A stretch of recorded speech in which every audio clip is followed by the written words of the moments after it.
Albert was born in Hilo, and after he was born,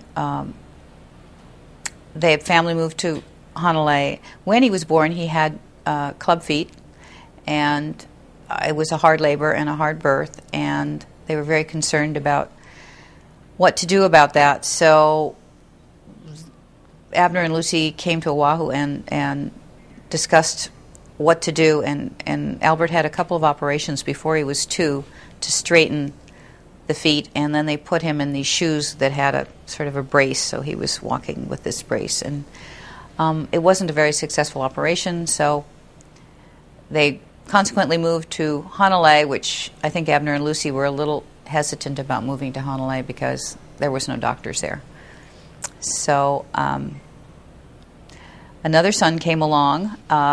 Lucy was pregnant, and the decision was to take Albert back to Boston to have another operation and see if they could straighten his feet. So when he was 5 and Lucy was pregnant, and Abner said, okay, I'm going to take you back. So they got on a boat and went around the Horn.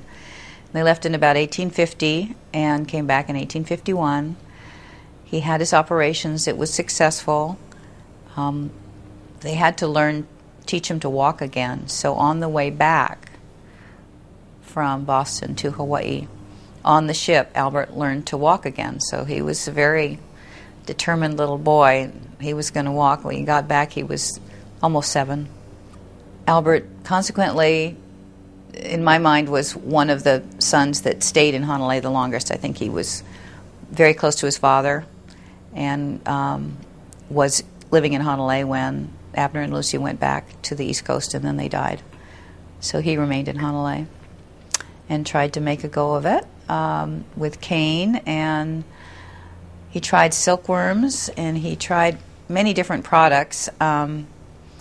But cane, it was just too wet in Honolulu area and the Waipaw area, so he took a contract when a mill was built in Lihue to supply cane with his brother, Sheehan. So that was 1887, so he worked till 1898 when that contract, and so he did a lot of other things because that wasn't the moneymaker.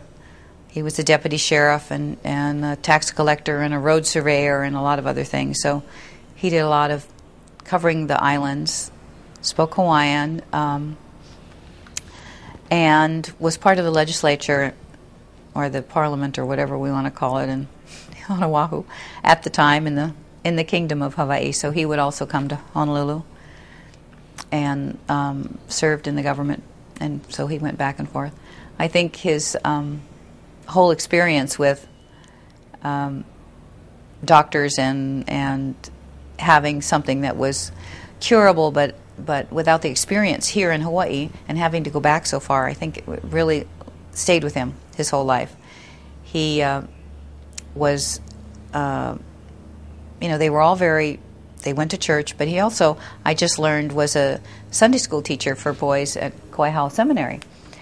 And I just found a picture of him with all these boys, and he's got his suit and tie on. So I think they did a really good job of teaching the gospel, but also teaching manners and teaching everything. They were very, very conscientious about being good mentors, and I think that was really important.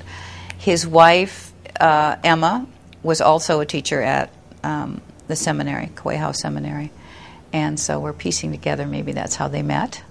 She had 3 children by a previous marriage, and Albert had a daughter by a previous marriage, and I think it was very important for both of them that these kids be brought up in a home, and I can vouch for that, but they ended up getting married in about 1898 and coming back to Kauai and raising the children there.